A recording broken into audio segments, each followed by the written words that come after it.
आपका average period रहता है month left after first drawing plus month left after last drawing divided by 2। अब हम इसका इस्तेमाल करेंगे कैसे, देखिए इसमें क्या होता है, अगर आप मंथली चल रहे हैं तो मंथली के बिगिनिंग में विड्रॉ करेंगे, यानी जनवरी है तो जनवरी की पहली तारीख को विड्रॉ कर लेंगे, या फिर जनवरी के मिड में यानी 15 तारीख को विड्रॉ कर लेंगे, या फिर मंथ के एंड में भी विड्रॉ कर सकते हैं। तो ये डिपेंड करता है कि आप विड्रॉ कैसे कर रहे हैं अपनी ड्राइंग्स को। अगर आप उसी तरीके से सपोज करो मिड के मतलब मिडिल में हर मंथ के मिड में आके आप पैसा निकाल लाते हो, तो उस केस में इंटरेस्ट ऑन ड्राइंग को कैसे किस रेट पे कैलकुलेट करेंगे वो हम सीख लेते हैं। तो हमारा फॉर्मूला यही पुट होगा, सपोज बिगिनिंग में करते हैं।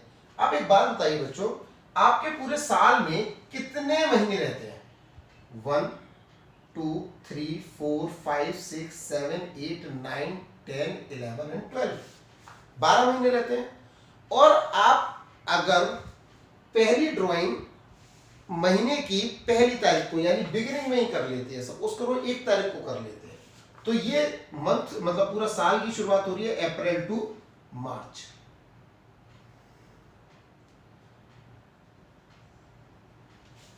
तो आप इस फॉर्मूले पे आ जाइए, कह रहा है month left after first drawing, यानी आपने पहली ड्राइंग अप्रैल की 1 तारीख को करी। तो एक बात बताइए, जब आप 1 अप्रैल को विड्रॉ कर रहे हैं पैसा, तो साल में कितने महीने आपके पास बचते हैं उसके बाद? तो 1 अप्रैल को की यानी 1 अप्रैल को करते हैं हम 1 अप्रैल को, तो पूरा साल भर मेरे पास पड़ा हुआ है, अप्रैल मई जून, क्योंकि अप्रैल भी तो पूरा रहा, क्योंकि 1 अप्रैल को करेंगे तो पूरे महीने तो चलाएंगे उस ड्राइंग को। तो 1 अप्रैल से 31 मार्च तक आपके पूरे 12 महीने बच जाते हैं। तो month left after first drawing कितने महीने बचे? पूरे के पूरे 12, प्लस लिखा वो month left after last drawing. अगर आप साल के लास्ट में जाके भी विड्रॉ करते हैं, यानी मार्च में जाके विड्रॉ करते हैं, तो करेंगे कब? बिगिनिंग में करेंगे ना। तो मार्च के बिगिनिंग में यानी 1 मार्च को विड्रॉ करोगे, और 1 मार्च को जब आप विड्रॉ करोगे तो पूरा पूरा मार्च रहा कि नहीं रहा आपके पास, तो उसकी इंटरेस्ट देनी पड़ेगी। तो आप क्या करोगे? +1। तो 1 अप्रैल को यानी फर्स्ट ड्राइंग के बाद मंथ बच रहे हैं पूरे 12 के 12, लेकिन 1 मार्च को जब आप विड्रॉ कर रहे हैं पैसा, तो केवल आपके पास बच रहा है 1 महीना, उसको डिवाइडेड बाई 2। तो आपका रेट कितना हो जाता है? 13/2, दैट इज 7.5। इसी तरीके से मिडिल में आ जाइए। अगर हम मिडिल की बात करें तो इस मिड में सपोज करते हैं 1 अप्रैल की जगह यानी मंथ में 15 तारीख को कर रहे हैं, तो मिड तो तब वही होता है, महीने के बीच में कब पहुंचेंगे हम? जब हम 15 तारीख पे आ जाते हैं। तो 15 तारीख को अगर हम कर रहे हैं पहली ड्राइंग, तो 15 अप्रैल के बाद में अप्रैल का आधा महीना तो ये बचा, और पूरा का पूरे 11 महीने बचे। तो कह सकता हूं पूरे मेरे पास 11.5 महीने रह जाते हैं अगर मैं 15 अप्रैल को ड्राइंग करता हूं अपनी। अप्रैल यानी 15 अप्रैल के बाद पूरा आधा महीना, उसके बाद मई जून जुलाई अप टू मार्च तक पूरे 11 महीने बचते हैं। तो ये हो जाते हैं टोटल 11.5 महीने। लेकिन जब मैं लास्ट में जाता हूं तो मार्च के मिड में करता हूं फिर से ड्राइंग, क्योंकि month left after last drawing आखिरी ड्राइंग में मार्च में मिड में कर रहा हूं, तो आधा महीने ही तो बचा, तो मैं लिख दूंगा 0.5 डिवाइडेड बाई 2। तो ये हो जाता है आपका 12/2, दैट इज 6। तो जहां पे हम याद अभी मैंने बताया था, जहां डेट ऑफ विड्रॉल ना गिवन हो तो हम 6/12 ले लेते हैं, तो यही मिडिल वाला एवरेज हम ले लिया करते हैं। तो इस तरीके से यहाँ पे 7.5/12 लगा देंगे, यहाँ 6/12 लगा देंगे, और एंड की बात हो तो यहाँ 15 अप्रैल की जगह 30 अप्रैल को करेंगे, और यहाँ पे 30 मार्च। तो एक बात, तो जब हम 30 अप्रैल को कर रहे हैं तो कितने महीने बच रहे हैं? पूरे 11। और जब हम 31 मार्च को कर रहे हैं, कितनी मार्च को? 31 मार्च को, तो हमारे पास बच रहा है 0, क्योंकि कोई महीना नहीं बचता। तो डिवाइडेड बाई 2 करेंगे तो ये कितना हो जाता है आपका? 11/2, दैट इज 5.5। तो ये रेट है आपके मंथली, जो आप कैलकुलेट कर सकते हैं। वैसे कैलकुलेट करने के लिए एग्जाम में आते नहीं है, आपको याद रखने पड़ते हैं, लेकिन इन केस अगर आप भूल जाते हो बच्चों, तो आपको कैलकुलेट करना भी आना चाहिए। अब बात करते हैं हम क्वार्टरली। मंथली आप लोगों को समझ में आ गया होगा। हम लोगों ने बिगिनिंग की बात की तो 1 अप्रैल की बात कर रहे हैं, मिड की मतलब 15 तारीख की बात कर रहे हैं, और एंड मतलब 30 या 31 तारीख की बात कर रहे हैं। क्वार्टर, अब इस पूरी साल को अगर मैं क्वार्टर में डिवाइड करूं, क्वार्टर समझते होंगे 1/4, तो उस क्वार्टर में डिवाइड करूं तो एक साल के 4 टुकड़े हो जाते हैं। क्वार्टर मतलब 4 टुकड़े ही तो हो गए, और 4 टुकड़ों में डिवाइड करो पूरे साल को यानी 12 को डिवाइडेड बाई पूरी 4 से करो तो एक क्वार्टर 3 महीने का बनता है, 3 मंथ का। तो इसी तरीके से अब मुझे क्वार्टर वाइज चलना पड़ेगा। तो सपोज मेरे पास 4 क्वार्टर बन गया। 4 क्वार्टर बात करते हैं। पहला क्वार्टर क्या होगा, 1 अप्रैल से लेके 30 जून तक, यानी अप्रैल मई जून 3 महीने का एक क्वार्टर। उसके बाद 1 जुलाई से 30 सितंबर का अगला क्वार्टर, फिर 1 अक्टूबर से 31 दिसंबर, और फिर 1 जनवरी से 31 मार्च। तो ये पूरे 4 क्वार्टर मेरे पूरे साल को बनाते हैं।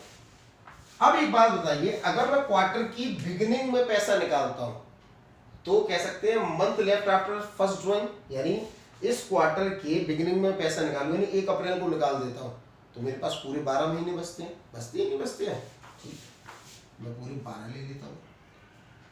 और अगर मैं month left after last drawing यानी लास्ट क्वार्टर के बिगिनिंग में निकालता हूं, तो लास्ट क्वार्टर कौन सा है, ये वाला, यानी इसके बिगिनिंग में निकालता हूं तो कितने महीने बचे, जनवरी, फरवरी एंड मार्च, 3 महीने। उसको डिवाइडेड बाई 2 कर देंगे, यानी पहले क्वार्टर की बिगिनिंग में निकाले तो पूरे महीने बच रहे हैं पूरे साल में। और अगर मैं लास्ट क्वार्टर में गया और पहली तारीख को निकाले तो मेरे पास 3 महीने बच रहे हैं, डिवाइडेड बाई 2, दैट इज 15.2, 7.5। इसी तरीके से मिड की ले लेता हूं। अभी तक तो हमने मंथ की बात कर रहे तो मंथ का मिड ले लेते हैं, या क्वार्टर की बात हो रही है तो क्वार्टर का मिड लेना पड़ेगा। ठीक, तो पहले क्वार्टर के मिड में कर रहे हैं। पहले क्वार्टर का मिड कितना हो जाता है, 15 मई। आप खुद हिसाब निकाल के देख लीजिए, अप्रैल मई जून, उसको आधा कर दीजिए तो बीच में 1.5 हो जाता है, नहीं हो जाता, 15 मई।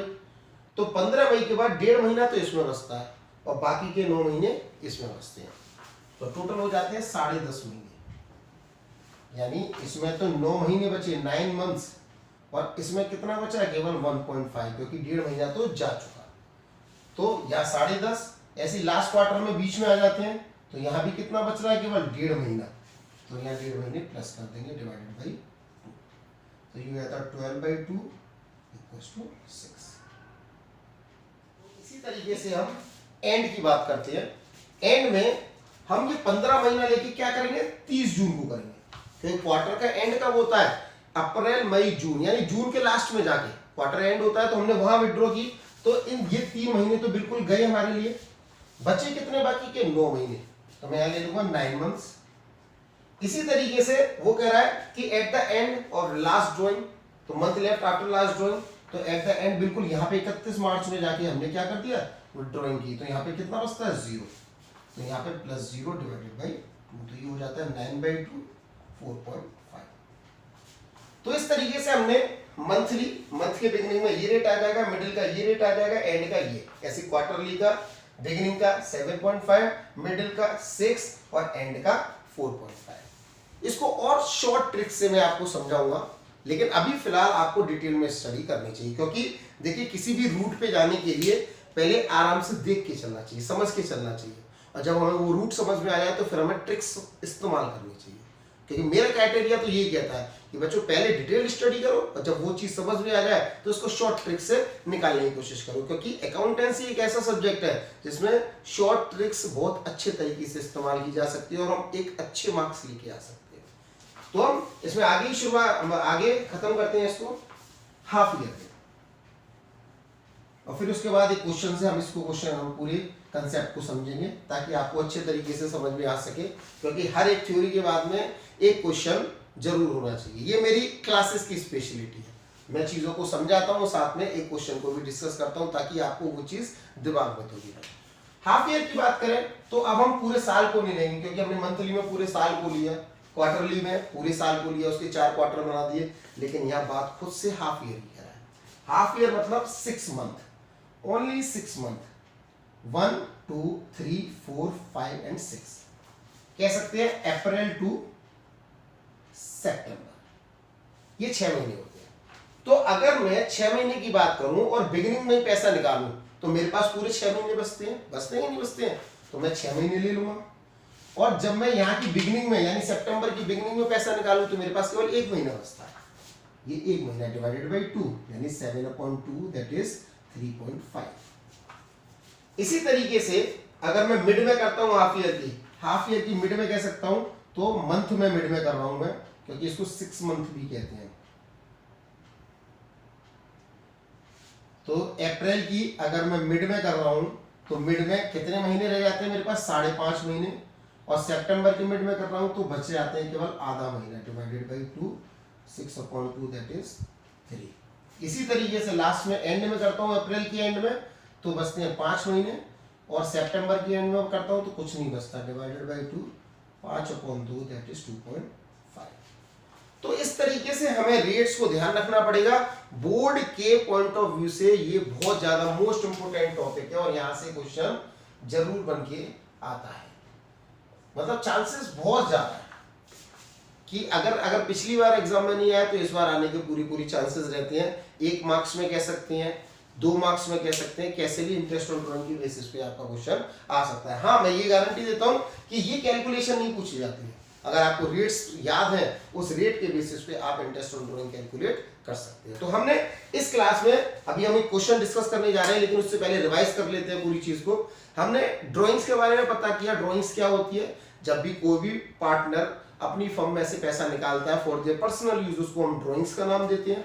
उसके बाद ये ड्राइंग्स 2 तरीके से निकल सकती हैं, या तो कैपिटल या फिर प्रॉफिट में से। अगर वो कैपिटल में से निकाल रहा है तो कैपिटल को कम कर रहा है, अगर वो प्रॉफिट से निकाल रहा है तो वो प्रॉफिट को कम करता है। क्लियर? अब उसके बाद हमने बात की ये ड्राइंग्स 2 तरीके से होती हैं, एक तो रेगुलरली होती है, एक इर्रेगुलरली। तो पहले हमने इर्रेगुलर तरीके से बात की। इर्रेगुलर में क्या हुआ? आपने कोई भी ड्राइंग्स की वो इर्रेगुलर डेट्स पे की, यानी डिफरेंट डेट्स पे, जब मन किया तब कर लिया, या डिफरेंट अमाउंट के साथ में।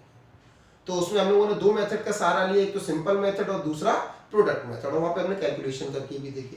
दूसरा हम लोगों ने रेगुलर ड्राइंग्स में एक ही मेथड लगता है जिसको हम एवरेज पीरियड का नाम देते हैं। अब डिपेंड करता है कि डेट दे रखी है विड्रॉल की या नहीं दे रखी है, तो हम सिंपली डेट लगा देते हैं 6/12, हमने पहले बात की थी। और डेट दे रखी है तो वहां हम ये एवरेज पीरियड मेथड लगा देते हैं, month left after first drawing and month left after last drawing divided by 2। और फिर हम लोगों ने रेट निकाली मंथली, क्वार्टरली और हाफ ईयर। तो मंथली 7.5, 6 एंड 5.5 याद रखेंगे, बिगिनिंग मिडिल और एंड का रेट। ऐसे क्वार्टरली, ऐसे ही हाफ ईयर। तो ये सारी चीज इंटरेस्ट ऑन ड्राइंग पे रिलेटेड थी, इससे ज्यादा कुछ भी नहीं है। इन रेट्स को मैं शॉर्ट ट्रिक से आपको समझाऊंगा आगे आने वाली क्लासेस में। पहले हम अच्छे तरीके से इस चैप्टर की रीड कर लेते हैं और पूरी डिटेल स्टडी कर लेते हैं, उसके बाद में मैं शॉर्ट ट्रिक्स पे आऊंगा कि किस तरीके से हम आसानी से चीजों को रिटेन कर सकते हैं। तो आइए चलिए एक क्वेश्चन से हम इस चीज को समझ लेते हैं। क्वेश्चन है इंटरेस्ट ऑन ड्राइंग के ऊपर। ए partner drawers 10,000 per month. Under this partnership deed, interest on drawing is to be charged as 15% per annum. Calculate interest if the drawings are made regularly. क्योंकि रेगुलर ड्राइंग्स मैंने आपको बताया 2 तरीके की drawings, regular और irregular. तो regular drawings कह रहा है और वो साफ साफ कह रहा है कि बिगिनिंग ऑफ द मंथ। तो हमने 3 तरीके के रेट लिए थे, मंथली, क्वार्टरली और हाफ ईयरली। तो यहाँ मंथ की बात हो रही है। अगर मंथ के बिगिनिंग में होता है तो क्या रेट रहेगा, मंथ के मिडिल में होता है तो क्या रेट रहेगा, और मंथ के एंड में होता है तो क्या रेट रहेगा। और ध्यान देना होगा हमें, जब भी ड्राइंग्स हम पढ़ेंगे तो पर मंथ ना दे रखा हो। अगर ये पर मंथ दे रखा है तो आपको क्या करना पड़ेगा, 10,000 को मल्टीप्लाइड बाई 12।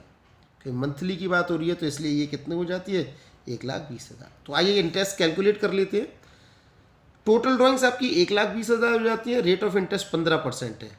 आपको एवरेज रेट निकालना पड़ेगा। तो एवरेज रेट आपको पता ही है, बिगिनिंग ऑफ द मंथ का कितना बन जाता है, आपने जैसे अभी पढ़ा तो इसका हो जाता है 6.5। तो 6.5 डिवाइडेड बाई 12, रेट है आपका 15/100, तो आपकी इंटरेस्ट ऑन ड्राइंग आ जाती है 9750। तो हमने एवरेज पीरियड कैसे निकाला इसमें, 12 + 1 डिवाइडेड बाई 2, यानी जैसे हम सीख चुके हैं। इसी तरीके से अगर हम बात करें मिडिल की, तो मिडिल का रेट होता है 6 मंथ का। तो 1,20,000 × 15/100 × 6/12, तो आपकी इंटरेस्ट आ जाती है 9,000। और यही अगर एट द एंड होता तो एट द एंड में रेट होता है 5.5 का, जैसे हमने अभी डिस्कस किया था डिटेल में, कैसे कैसे कैलकुलेट किया। तो 5.5 यानी 5.5 डिवाइडेड बाई 12, रेट है आपका 15/100 और ड्राइंग्स आपकी 1,20,000। तो ऐसे तरीके से 8250 आपकी इंटरेस्ट बनती है। तो इस तरीके से हम इस क्वेश्चन को किया जिसमें हम मंथली की बात कर रहे थे। अगर हम क्वार्टरली की बात करें तो मैं आपको एक क्वेश्चन होमवर्क के लिए दे रहा हूँ, आप चाहें तो इसको एक बार ट्राई कर सकते हैं। तो ये क्वेश्चन आप नोट कर लीजिए अच्छे तरीके से। लिखा हुआ कैलकुलेट इंटरेस्ट ऑन ड्राइंग